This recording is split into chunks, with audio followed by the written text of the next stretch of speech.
So welcome back. I'm Diane Schanzebach. I'm the director of the Hamilton Project, and we are so delighted to have with us former Speaker of the House, Newt Gingrich, and former DPC Director, Bruce Reed. I told them before I was not going to read all the list of their accomplishments because they need no introduction, especially in this room.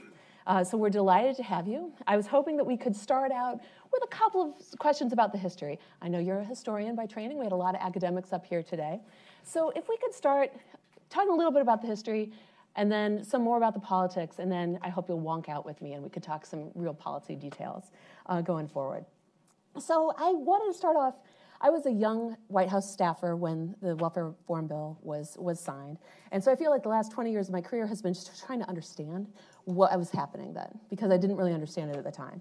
So I wanted to know, like, how did we get there? What's the intellectual history of the welfare reform movement? And some stuff about the politics. So the basic question for you, Mr. Speaker, is how did we get there? What sort of intellectual and political groundwork was done prior to the 96 signing? Well, first of all, I'm glad to be here, and I appreciate this opportunity. And I should say that Ron Haskins, who is here, wrote a very fine book, about 90% of which I agree with, but which does give you a pretty good overview of how the evolution of the bill, I think. So I'm going to give you my personal view, which is not necessarily the same. I think from our side, welfare reform starts with Ronald Reagan in his first campaign for governor, and his efforts to get a waiver and to move towards a workfare model, and the people who were around that, some of whom ended up at the Heritage Foundation. I felt that it really, for me, took off in two stages. One was in the mid-'80s, when Charlie Murray wrote Losing Ground, which I think is still the most decisive explanation of something which Moynihan had said, which is that the real cost of welfare is to the people who receive it, not to the taxpayers who pay for it, because it was so devastating in the impact it was having culturally and socially. And that book was so compelling that for a lot of us it moved us towards a much more replacement model of thinking. That was then experimented with in the late 80s and early 90s by Governor Thompson in Wisconsin and Governor Engler in Michigan, several other people who were all trying to figure out how you could rethink the process and move back towards work as the base. And then I think for me at least, the final intellectual step was Marvin Olasky's book on the tragedy of American compassion, which is, I think, still the most trenchant analysis of what happened to thinking about the poor over the last 100 years or so. So by the time we came in, remember also, in all fairness, Bill Clinton had run on ending welfare as we know it. Now, being very Clinton-esque, one didn't know exactly what he meant by that. But it was a great phrase, and everybody who's conservative assumed he meant work, and everybody who's liberal assumed he meant a lot more money, and he was happy to say, yes, and I'm with both of you. But he had set a standard that was way to the right of the current Democratic Party. So we were in a position to have a common dialogue around welfare reform. Ron was one of the key players on the House side, and I'm parochial enough, frankly, I don't remember who was important on the Senate side because, as a House member, one tries not to think about those kind of painful memories. The governors, I think, played a pretty big role and were very significant in coming in and helping us both in shaping it, because we wanted it to be doable. When we wanted not just to be a theoretical or ideological breakthrough, but something that worked. And then we had a fairly significant fight internally between people who wanted to marginally change the system and people who believed you had to take a real break and go to work, and ultimately that's the faction that won. We passed it twice, attaching it to Medicaid reform, and the president cheerfully vetoed it, hiding behind Medicaid, and faced a real decision, and Ron will remember this, I think he was in the conference where we had the debate, and the decision was, do we continue setting it up so Clinton will veto it, so we then have the issue this fall, because it was very popular. There was one poll which showed 92% support for welfare reform, including 88% of people on welfare. So, I mean, you had this general cultural move that had happened. And the point that was made, particularly by Jim McCrary and others, was, look, if we pass welfare reform freestanding and Clinton signs it, it makes it much harder for Dole to win, but almost guarantees the House Republicans will be reelected. And remember, we had not been reelected since 1928. We'd held the House twice in 46 and 52. We had never been reelected. And so we made the decision. I was the guy who got to call Scott Reed, who was Dole's campaign manager, and say, you know, we hate to tell you this, but we just bailed out on you. And I think they took it as a very serious blow to their campaign. And of course, Clinton promptly signed it, claimed credit for having invented it, thought that it was wonderful that he had originated the whole thing and didn't quite understand that Congress had a role in it. But that was fine. That's, you know, all presidents do that. Every president I've known, including Reagan, have this sense of, all right, we have to have a legislative branch, but really, I mean. So that's my memory. I don't know if that fits what you wanted. That's great. So Bruce, I imagine you agree with about 90% of that. Is that right? Tailed off there near the end, but look, I think the history starts a little earlier than that, even with Moynihan's work in the 60s, and with the failed efforts in both the Nixon administration and the Carter administration to reform welfare. You know, Joe Califano called it the Middle East of domestic policy. In the 80s,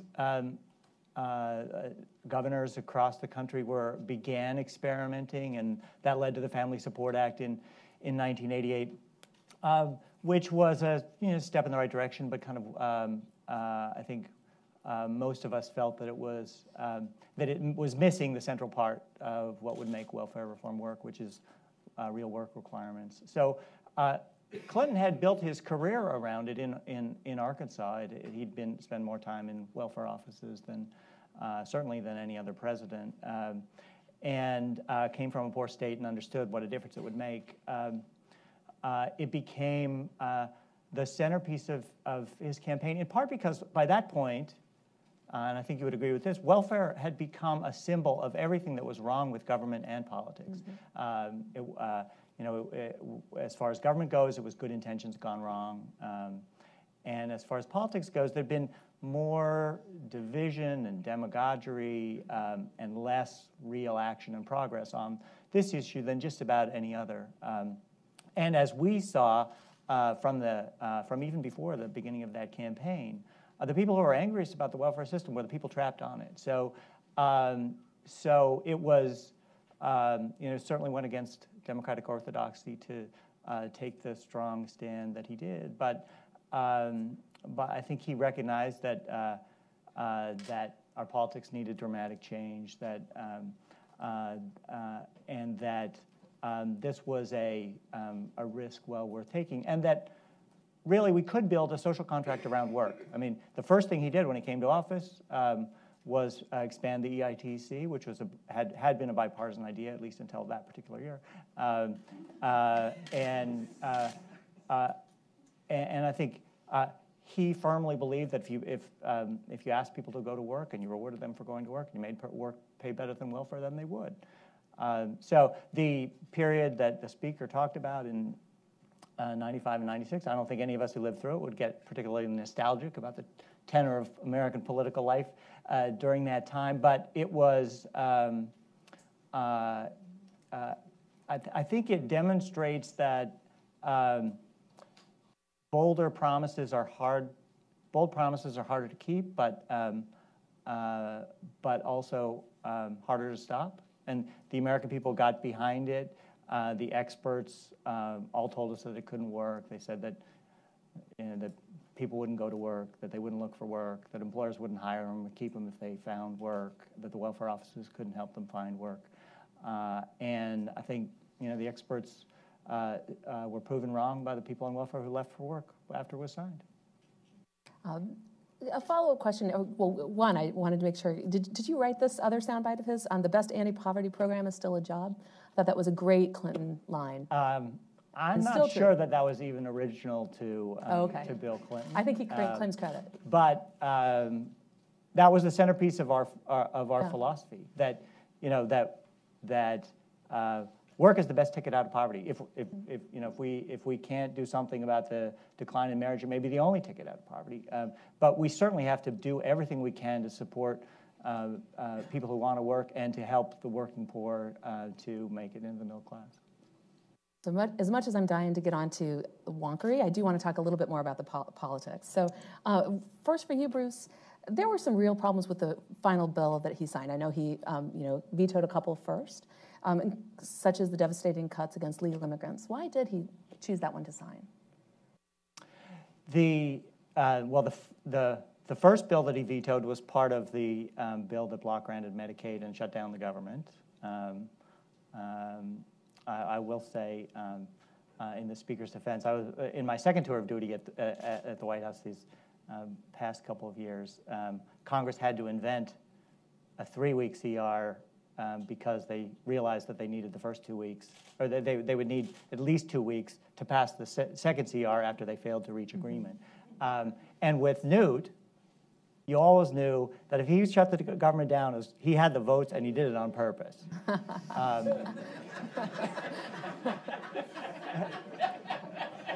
It's true. The second welfare bill that the president vetoed was identical to the first one. There wasn't even a conference on the welfare provisions, or at least the White House was not involved in the conference on the welfare provisions of the bill that was a part of the government shutdown. The second bill was identical to the first, and the only reason they sent us that was that Leon Panetta went on the Sunday shows in December of '95 and got a question of, well, if the president was sent that same welfare reform as a standalone bill, would he sign it? And Leon, without consulting anyone, said no. And so, the Speaker and his colleagues said, whoa, this could be a good opportunity. So they sent it to us right away, and the president was really ticked off that we were having to veto the same bill all over again. The third time was a different story. It had we'd been able to get a number of changes that we wanted on the welfare side. We actually were quite happy with the welfare to work provisions. It had a lot more money for childcare. It had good incentives on the states. It had real work requirements. The child support enforcement provisions were terrific. The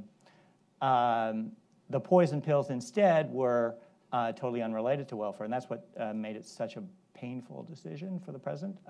He ultimately decided that the cuts in benefits for legal immigrants and the cuts in food stamps were things he could restore in the next Congress, but that the chance to pass a historic welfare reform bill might not come around again. So he decided to keep his promise and sign it.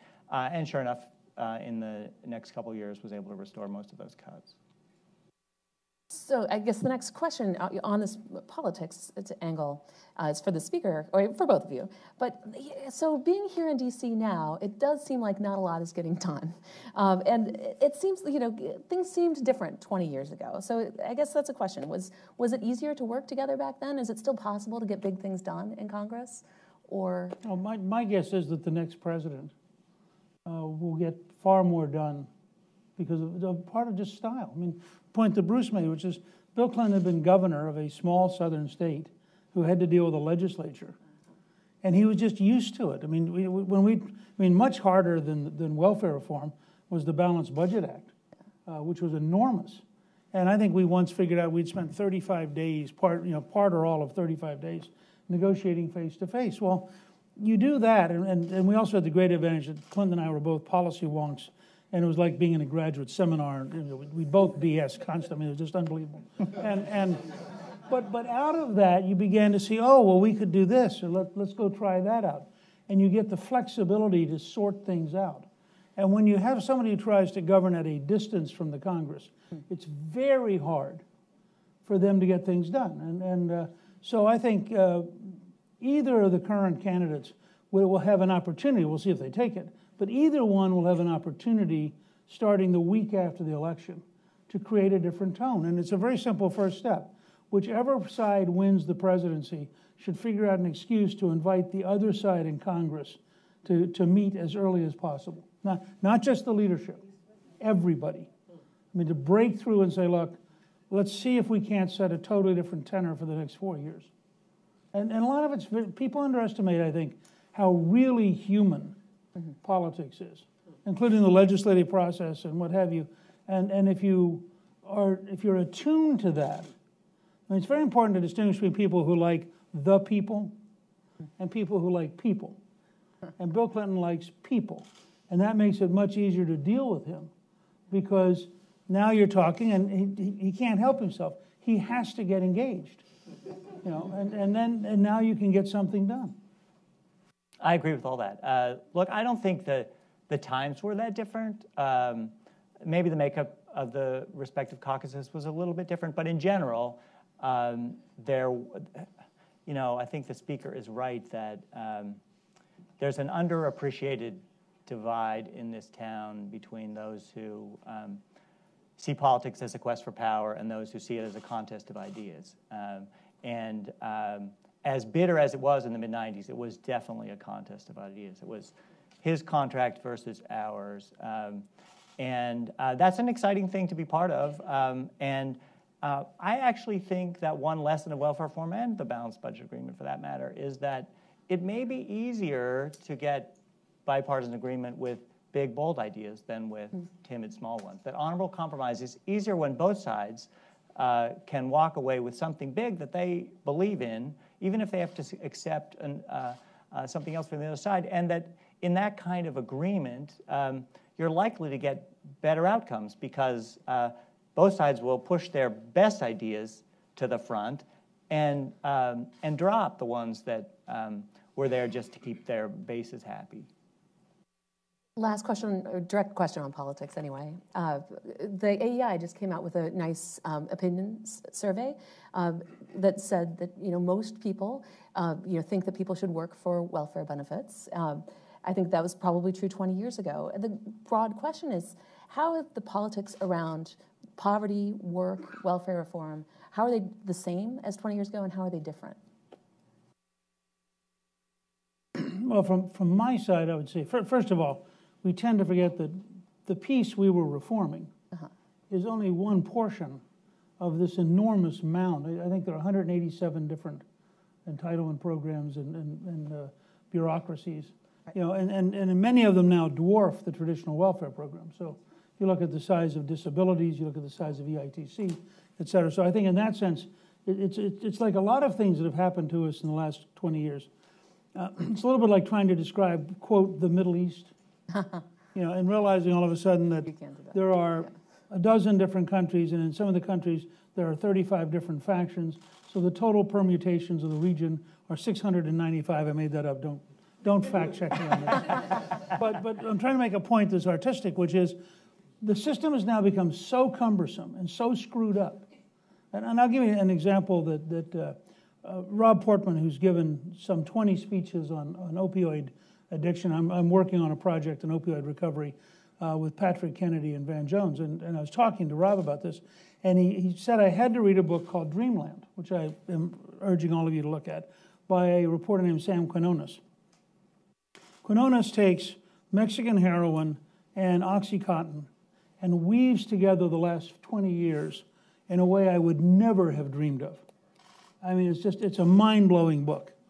One of the points he makes that I had never understood is that in large parts of America, the number one reason to get on disability is not the $550 a month.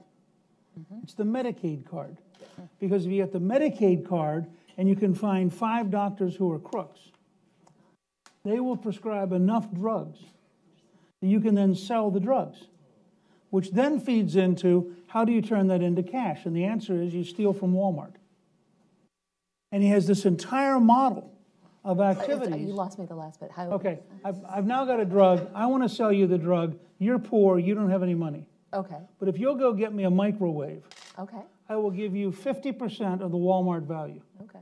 Now I've given you $100 worth of drugs for your $200 microwave. I will now take the microwave back to Walmart and tell them I decided I didn't want it. They will then give me the full refund of $200. So I've now made, all the way around I'm doing fine. Yeah. And you're doing fine. And he said, his argument is, in a lot of these small towns that no longer have small stores, you have nobody local who knows who walked in the store.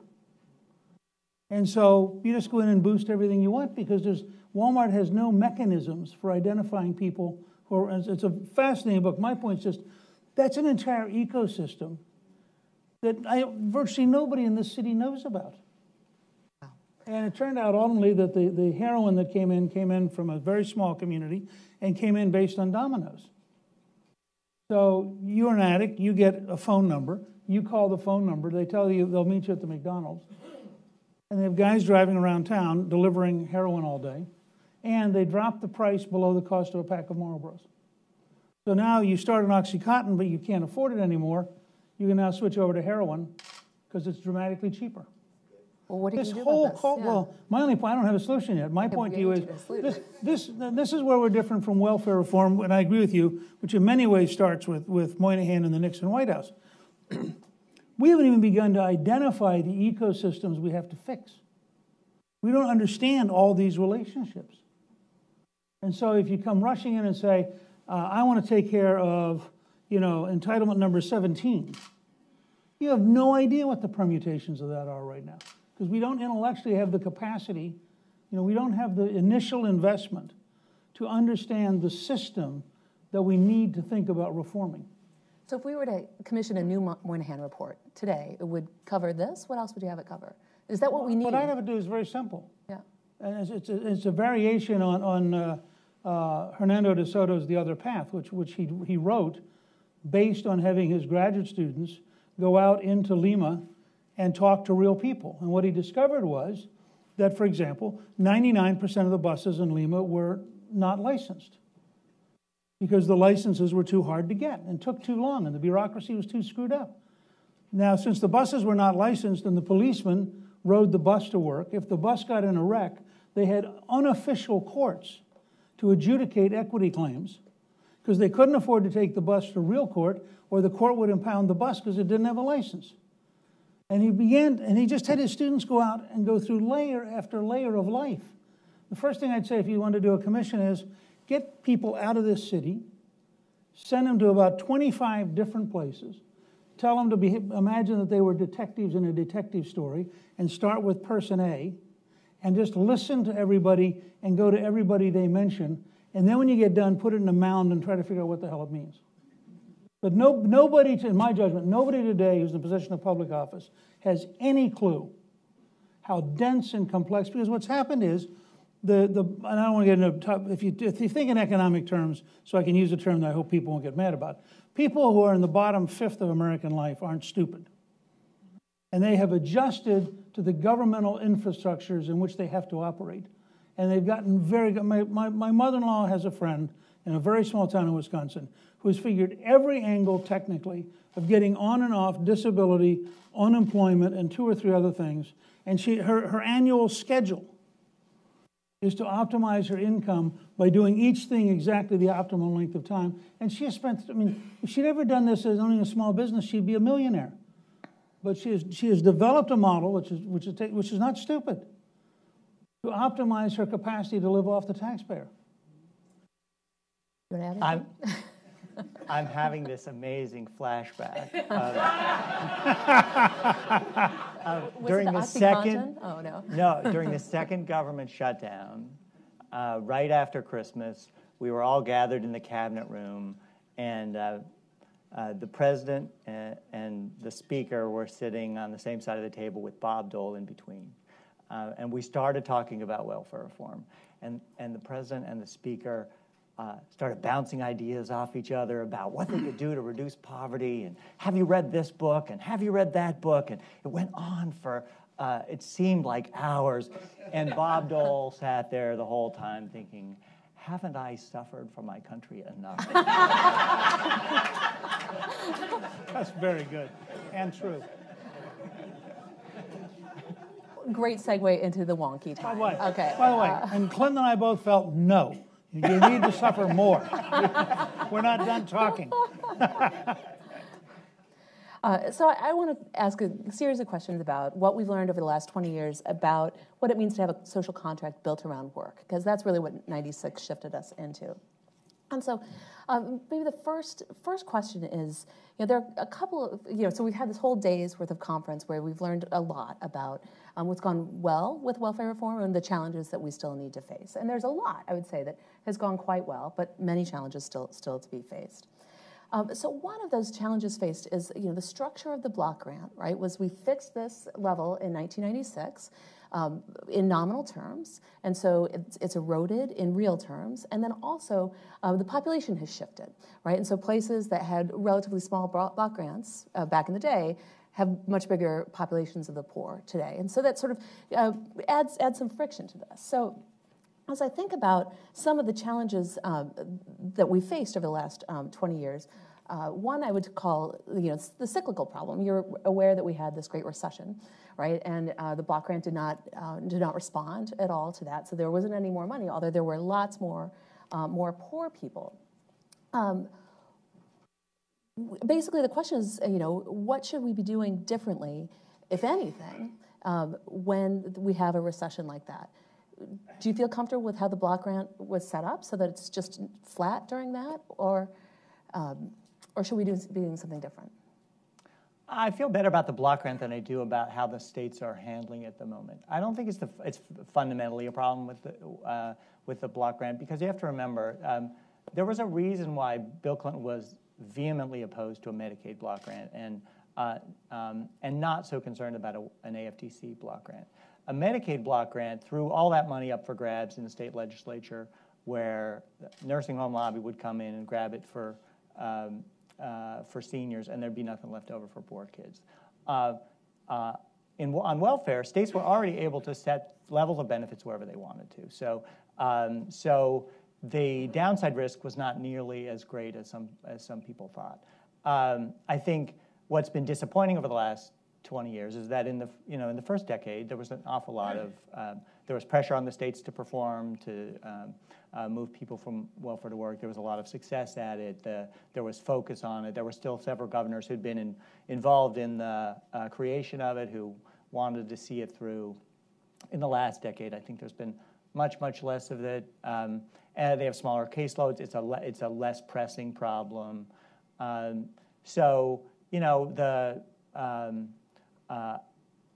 We could certainly use an inflation adjustment. We could certainly use a population adjustment. But more than that, I think what we need to do is figure out how to hold the state's feet to the fire so that they actually continue to put people to work. And that's harder when caseloads are smaller, but the need is still there. We're going to unpack how states are spending this a little bit more later, but I guess I had expected maybe to hear something about maybe the need for automatic triggers or an expanded TANF emergency fund. And it sounds like you don't think those are necessary. Well, I think that the emergency fund that we had this time was worked well, and I think it was food stamps served a great purpose. I think that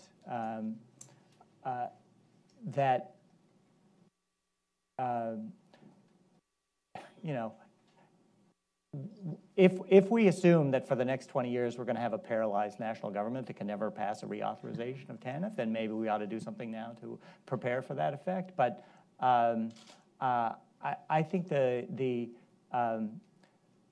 challenge in the Great Recession wasn't that the states were short on money for TANF. It was that they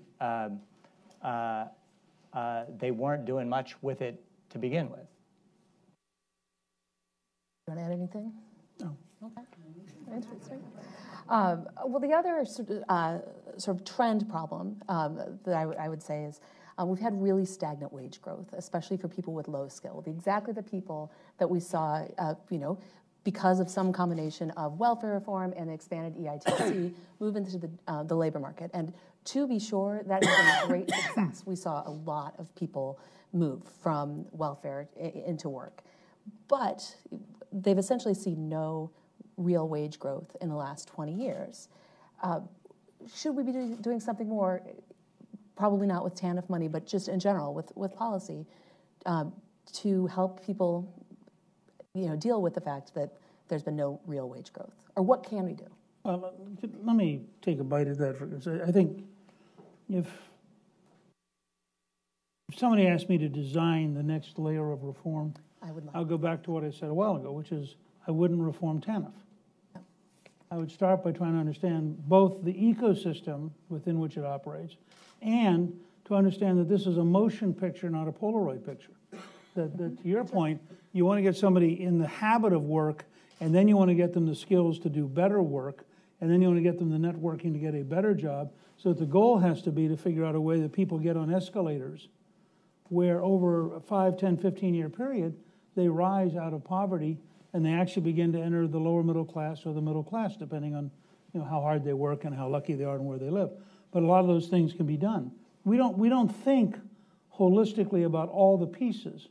So we rush in to take a particular bite, partly because of committee structures in the Congress, candidly, and bureaucracy structures, and partially because it's so daunting that very few people are willing to spend the time to think about the totality of it. So, I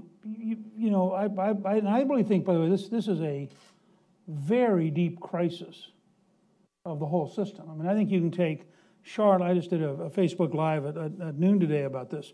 You can take Charlotte and Baltimore and what just happened in Milwaukee, et cetera, and you can look at the underlying patterns. You look at the death rate in Chicago, and you realize there are whole communities that ought to be pretty angry. I mean, the system doesn't work. The schools don't work. The neighborhoods don't work. The safety system doesn't work. There aren't jobs available. The ability to start jobs is killed by city bureaucracies and taxes. And so you say, gee, why do people end up being really angry and being potentially triggerable? Well, because there's a seething sense for a substantial number of people that whatever the American dream was, it ain't theirs. And so I would start and say, unless you can rethink this, I think what we achieved was extraordinary and was a pretty good model of bipartisan negotiating and trying to get something done. But it was tiny. As big as it was and as fundamental a break as it was, and some of the things, for example, the fact that local welfare officers learned how to be employment officers. I mean, it's really an amazing, I don't know how many studies have been done on it, but it was an amazing and rapid transition. They said, this is the new game, this is the new way to keep score, and almost nobody thought it could make the transition as fast as they did. But then we didn't think about all the other components. We have an anti-male system.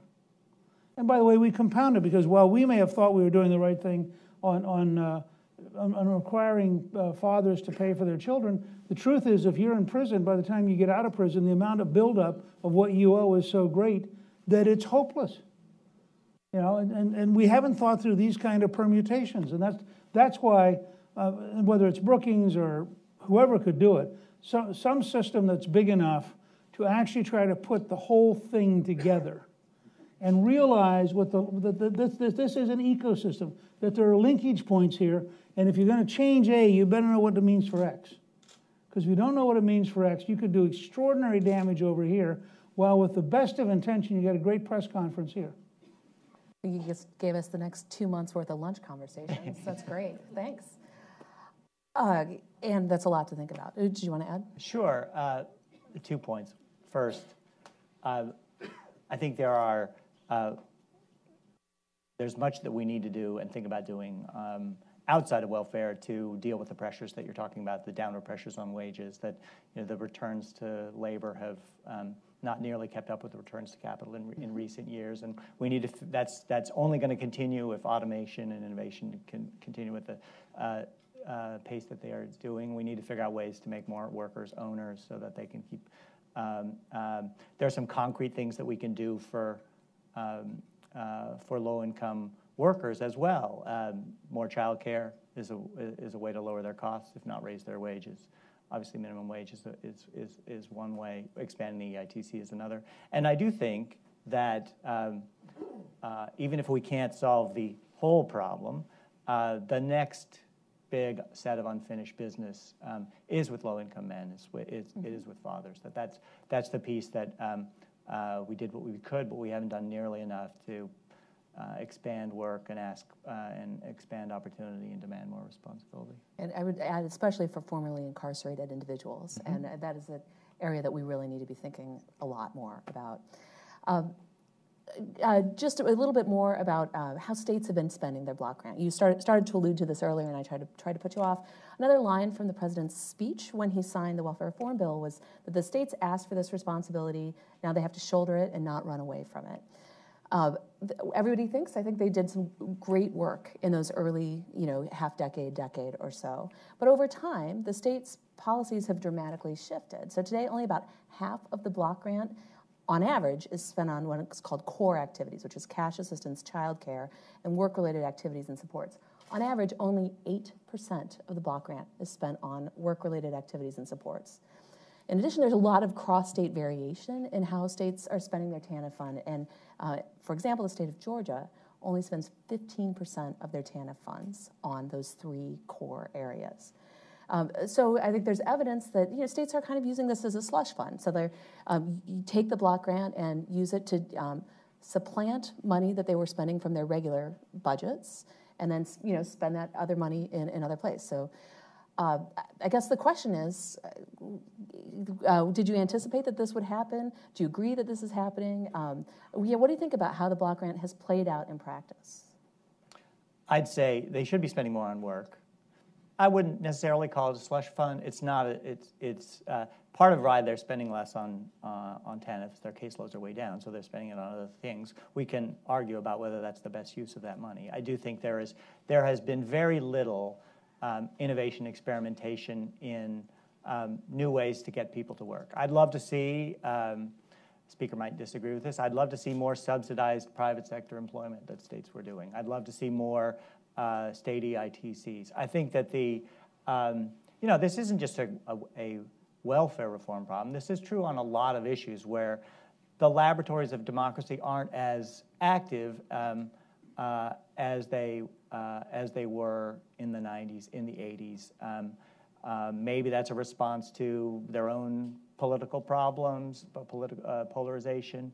Maybe it's that Washington has been busier and they are dealing with what Washington has done, but there aren't from welfare to a host of other issues. At least on this sector, I just don't think that there've been enough ambitious experiments and enough governors who are willing to stake their futures on it. So having just said that, of course, one of Speaker Ryan's cornerstones is that he'd like to block grant large parts of the social safety net. What do you think of that, now, knowing what we've learned from TANF? Well, I think the example, the countercyclical role that food stamps played quite well in the last recession as an argument against block granting it. I think governors don't need a block grant in order to do something. That's they could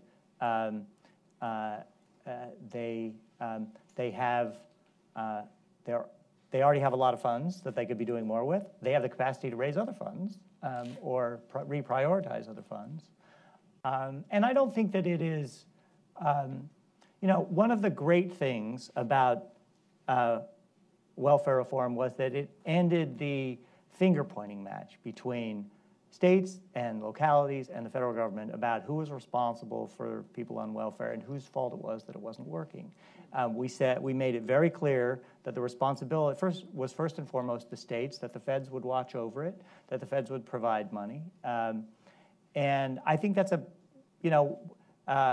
on any issue, it's good to know who's supposed to be accountable and who's on point. Mr. Speaker, any cautionary tales from the block grant?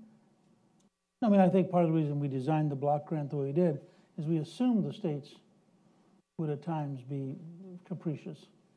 And I think that was sort of a bipartisan negotiated effort to keep under control. But I think there's a deeper part of this. And part of the reason I believe so much in work as a starting point, although I think by itself it's inadequate, but it's an important starting point, is, you don't have today, at least my impression is, I'm not an expert on state politics, but my impression is you don't have today any kind of driving vision of what success would be. So essentially you have as large bureaucracies that are rope-a-doping, state legislatures that are meeting interest group needs and whatever the current wave of public opinion concern is, but nobody's coming back in and saying, okay, if we wanted to get to 100% employment, what would that take? I mean, that's not even a question right now. Mm-hmm. And a little bit what happens and I always try to explain this to people who've never been in elective office, there are enough different things happening that seem to be crises. I mean, imagine you represented Flint, Michigan, you know, the amount of time and energy you'd have available right now to think about welfare reform would be zero. And so there are always things that come up that become that become crises, or that become dominant things you have to be able to answer at a town hall meeting, or you have to be able to answer in an editorial board. And so you check off things. And I think to some extent welfare reform became a checkoff. We've done it, it's working fine, I don't have to think about it, next topic. And I think that's a real challenge. I think the other challenge, which almost nobody in this city wants to talk about, is the degree to which, because the federal bureaucracy is so utterly incompetent, you have theft on a scale that's astonishing. I mean, billions and billions of dollars that are just stolen. Not the Walmart thing, but something else? No, I'm talking about directly from the taxpayer. Yeah. I mean, Walmart is a private entity, and they've got to figure out how to protect themselves. But there's no comparable entity for the federal government. So we did a study. Our estimate is between Medicare and Medicaid that theft is about $110 billion a year between the two. And where's the theft going? Huh? Where's the theft? Doctors doing things that aren't real. People charging for things they didn't get. Folks, one of the things you get out of Quinona's book, which is the doctor who, you walk in, he says, do you feel bad? You say yes. He says, here's your prescription. They had one doctor who was prescribing 2 million pills a year. I mean, you go down the list and you start, they had a dentist in New York State who was doing 967 procedures a day. And because all the documents were paper documents, I mean, the New York Times found it because they assigned 2 reporters with a computer to sit and go physically through the paper documents. Yeah. But the state bureaucracy didn't find it. They didn't have a clue. So I start with the idea that I think, I can't remember now, I think it may be EITC is about $10 billion a year. There was one study the other day that came out that said virtually everybody who had committed fraud under Obamacare applying for subsidies got the money. Because the system is totally incapable of defending itself. Interesting. And you compare that with what happens with your Visa card or your MasterCard or your American Express, where they call you and say, you know, were you really in Belize Tuesday and did you really spend this money?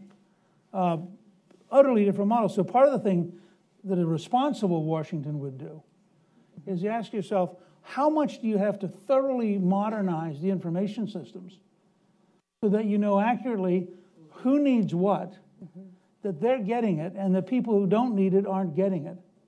And that you can find, 94, 95% of the fraud within a week. That, by the way, would liberate enough money. You'd be astonished how many things you could do that you currently can't do because you can't find the money. I think there's broad agreement that the fidelity of these programs is really important and probably, with a few exceptions, needs more attention. Absolutely.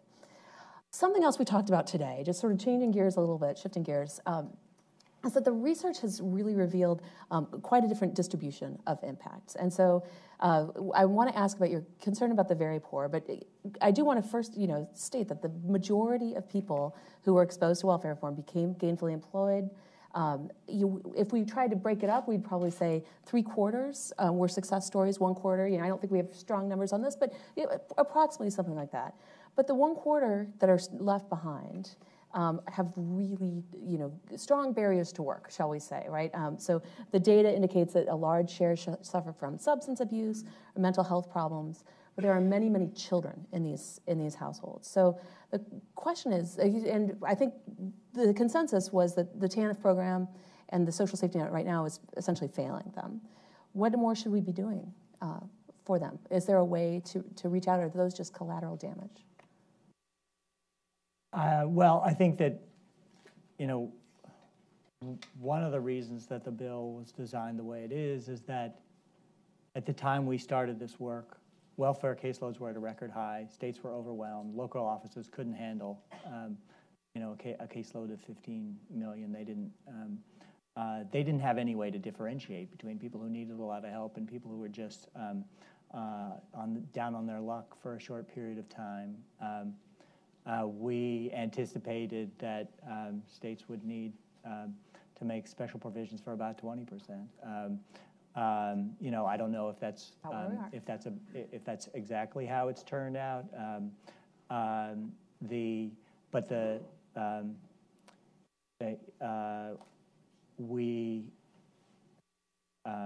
we can't stop worrying about making sure that the path to work is there for the people who are already eager to do so. And we're not done building a strong enough safety net for the working poor to lift themselves out of poverty and not fall on harder times themselves. I think for those in the toughest of circumstances, that's we should be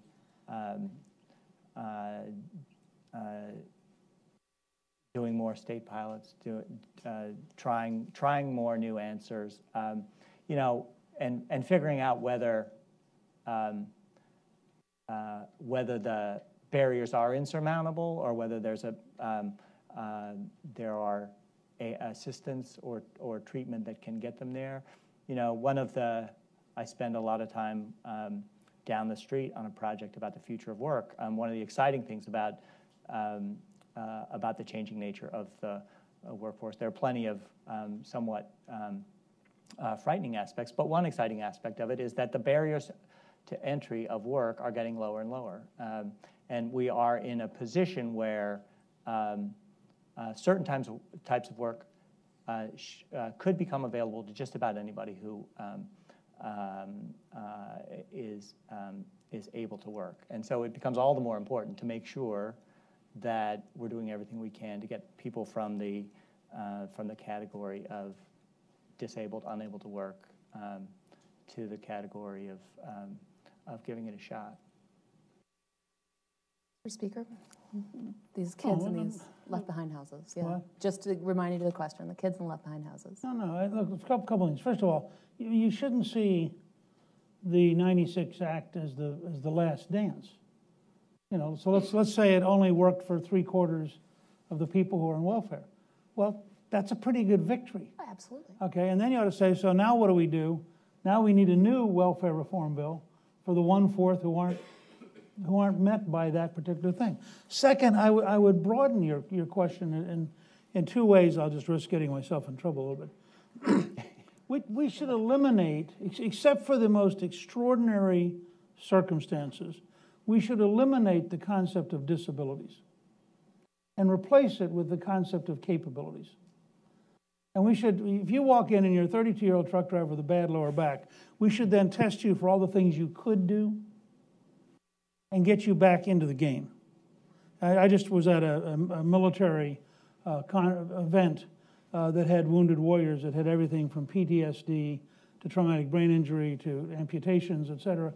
And everybody who was there talked about how important it was, for example, in their PTSD, that they had something they looked forward to doing. That it's what began to draw them out of the PTSD. And some of it was people doing archery, some of it was people playing seated volleyball, which I had never seen before, but a whole range of things. And it didn't matter what it was. It was the act of having something beyond themselves that they could invest in and think about and be excited with and socialize around, okay? So I would start with saying this huge population currently on disabilities, probably 90 or 95% of it, if we applied the same intensity that we apply to wounded warriors, you could probably find a way to have dramatically more complete lives for an extraordinary percent by focusing on capabilities. That's box A. Box B, where I got in really stupid trouble in December of '94 because I wasn't elegant enough. And I was actually responding to things that Lynn Martin had told me from her time as Secretary of Labor, real cases in New York City. One of which was a mother who was a drug addict, who was living with a man who was a drug addict, who ultimately beat her 3-year-old to death. And so the question was asked of me innocently on back then on This Week, what would you do? And I said, well, frankly, there may well be circumstances where the children will be dramatically safer and better off if they were at some place like Boys Town, which became Gingrich wants to rip children away from their loving mother and put. Now, I realized after months of thinking about it, and I actually, by the way, got to introduce Boys Town on TNT. But I realized if I had said what we need are prep schools for the poor, Oh, residential prep schools, sure. Because if you're truly wealthy, you send your little tyke off to prep school, we don't think of you as being bad. We think, isn't that wonderful? And I won't name any names because I'll get in trouble with my friends. But you're at X school, and it's stunningly expensive, and you're surrounded by appropriate people who are in a stunningly expensive place. And you'll make friends for life who will help each other. And you'll live stunningly expensive lives. So you'll marry somebody from a stunningly, this is actually Charlie Murray's best recent book, which is Coming Apart, What's Happened to White America. And then you will all get together in a stunningly expensive place where you'll chat about what wonderful memories you have of having had a stunningly expensive childhood. Now, I just want to allow the poorest children in America to have the same opportunity. Back to your box A, what do you think's the political appetite for reform to disability? I think you're right. If you explain it directly in the comparison with Wounded Warriors, and you explain it as reestablishing your creator-endowed right to pursue happiness, I think it could be a very, very powerful message. And I think you could move an amazing distance in a very short time. I have dozens more questions, but I know there will be a riot if I do not open it up to questions from the audience. I was going to say, after the last couple nights, no riots. That's right. That's right. So questions, yeah. And I don't know where the microphone is.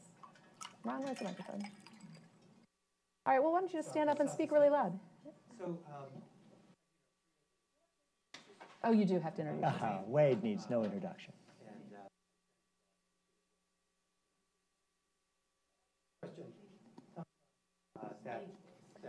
You have to speak. Project. You have to speak dramatically louder.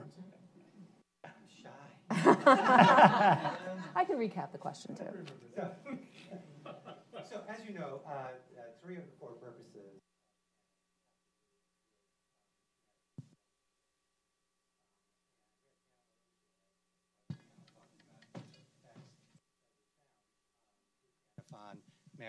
on marriage and family formation, and the effects so far have not been stunningly positive. So there's sort of 2 choice points, and I'd like to have your opinion on which way we should go. Should we give up on marriage as a goal in public policy, or should we try something else? And if try something else, what might that be? That was literally my next question. I'm glad he asked. Oh, so it worked out perfectly. Yeah. Well,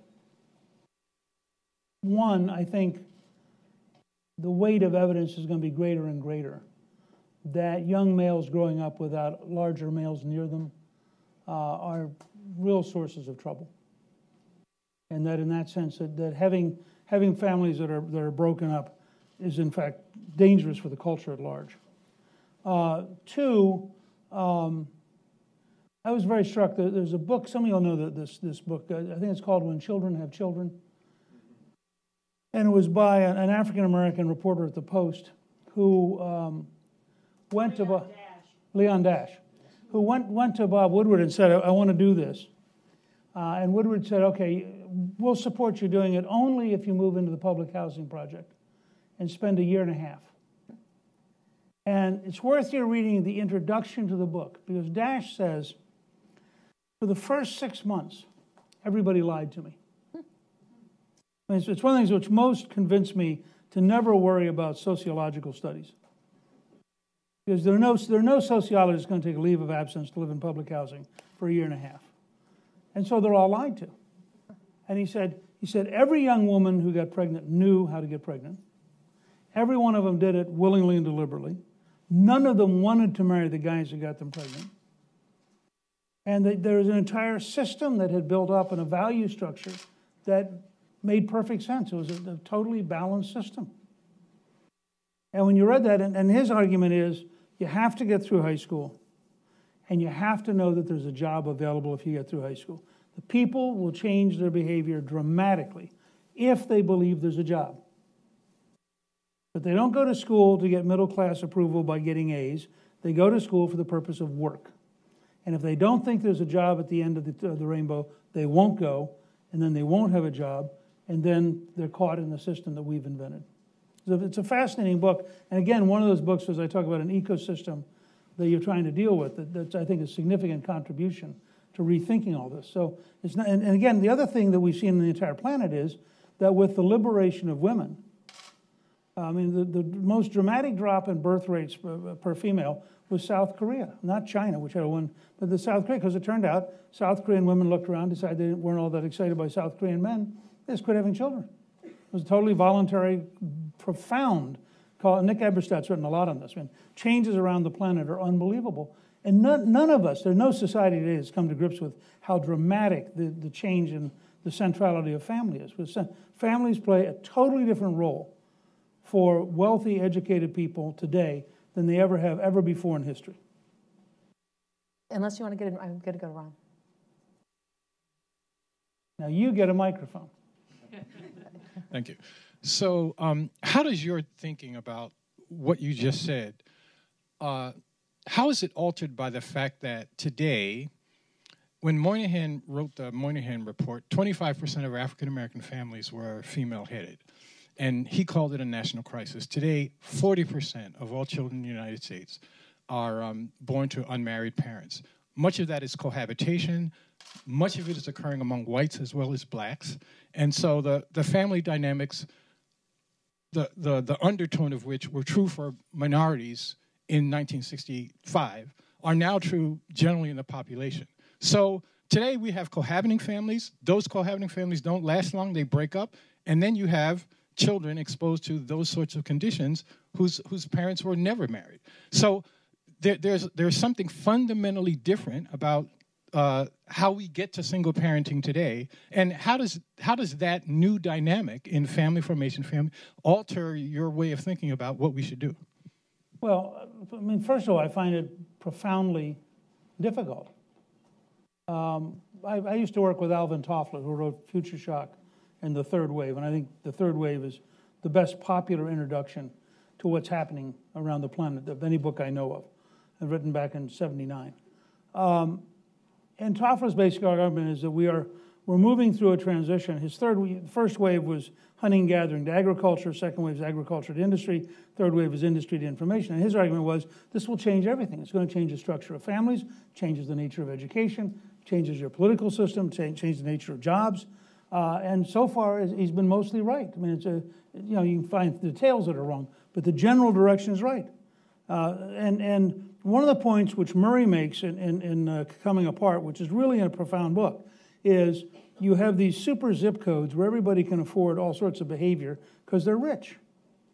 Okay, so single-headed household with a maid and a nanny, and it's a different world. That the people who get crushed by the collapse of social institutions are the poor because they have no structures that enable them to compensate for the structures that used to sustain them.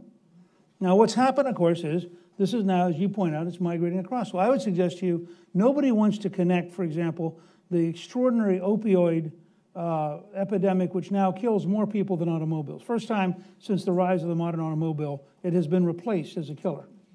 And then nobody wants to say, oh, gee, do you think maybe the collapse of belief in God and the collapse of any useful activity and the rise of people who are bored to death is a factor? Eberstadt's article in the Wall Street Journal on Labor Day, where he points out that there are 10 million males who are out of the workforce. They're not unemployed. They're not even looking. They're sitting at home playing video games. And they're just gone. Now, nobody's tried to contemplate what happens to an America that has that. And then you have, frankly, the sexual revolution in the sense that I have friends who are lesbians who are having their child without a male. I mean, they may use a male for the purpose of getting the child. They have zero interest in sticking around with him. And they're wealthy enough, they'll raise their children in a relatively intelligent way because they have the sheer resources and they went to good enough schools and they can master it.